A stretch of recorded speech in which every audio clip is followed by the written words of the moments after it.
The story begins where we are introduced to a girl who is known as a beast hunter. She is covered in blood as she just finished killing a bunch of scary beasts that invaded the city, but the leader managed to escape from her. Shortly after the special beast appears, he wants revenge against the girl for killing his people, and they proceed to fight. Then we are taken to the protagonist of the story, Cha Yun-sung, whose uncle is seen yelling at him for coming home late from school. The protagonist responds to his uncle by saying he was with friends, but the uncle gets even angrier and calls him an ungrateful nephew.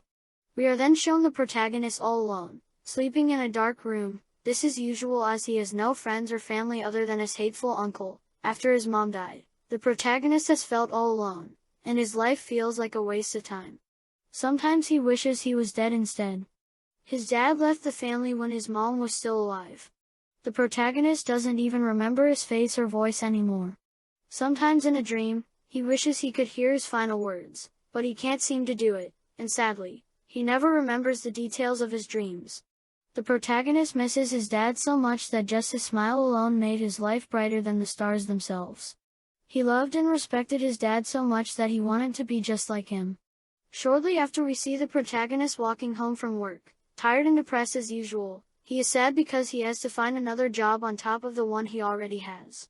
He wonders why I can't just leave and live freely. He says my life is so cruel. Why should I exhaust myself just to live like everyone else? Then the protagonist hears a cry for help and a lady appears in front of him, terrified that she has been chased by a monster. The protagonist decides to help her because his dad would have done the same thing. They end up running away together. The protagonist decides to call the police once he thinks they are safe, but whilst he's doing so, his arm is chopped off, and a demonic beast appears in front of our protagonist, who's the good guy. People like you are hard to find in the world, the beast says to our protagonist. The monster is starving and wants to eat the protagonist and the lady. The protagonist is frightened of the monster. She says when the night comes and the moon is shining so brightly, the monsters get thirsty for human blood and must quench it. The protagonist runs away from the monsters but they grab him. He wonders what these monsters are and why this is happening to him since he just wanted to help the poor lady. What have I done wrong? He asks. I have no family, no friends, even no plans for the future. We see the monsters biting the protagonist's neck and sucking his blood as he's about to die. Then the protagonist remembers his dad. Even now, there will be people who wish harm on you, his father says, but if in the future, it will be very difficult for you, the father tells his son. His father says he must kill all the beasts no matter what to save humanity. All of a sudden, the protagonist transforms from a human into a beast and smashes the other beast in the face. The protagonist doesn't understand why he's like this or where this great power came from, but he knows one thing, he will kill all the demonic beasts no matter what. After a while, the protagonist defeats them all by himself. Cha Yun-sung, a woman calls out to him, "You look different in real life," she says. She asks if he's a human and if he's responsible for the massacre of the beasts. The beasts wouldn't kill their own kind, so he must be to blame, she thinks.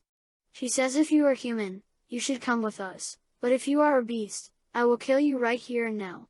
What will you choose? She asks our protagonist, who chooses to fight her. He launches a punch at her, which she blocks with her blade. She then cuts him up so fast that the protagonist can't react. She's clearly on a completely different level from the monsters the protagonist fought earlier. She says he has to come with her as he's already part of the game. Now, after she defeats the protagonist, she introduces herself as Sun Ka-young and tells him they will talk once he has calmed down.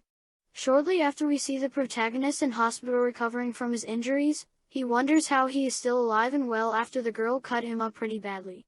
Then he sees the boss, and when he asks if he is from the police, he replies no.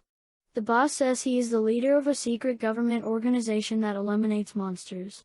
The boss says the monsters used to be humans, but now they are demons and must be destroyed no matter what to save the human world. He tells them the demons feed on people and drain their blood, which is why they are so dangerous and need to be exterminated. The boss tells the protagonist that he has a special power that allows him to turn into a beast and still stay a human. Then we are taken to another part of the world where we see two members of the secret organization come up against a beast. The beast smashes his head and kills him instantly. His partner then decides to fight the beast. She dodges his attack and decides to kick him, but it has no effect. The beast is too strong and overpowers her. He then cuts her in half and kills her. The beast says he did not expect a trained person would be as strong as this. He compliments trained humans' techniques but says humans are still weak no matter how much they train.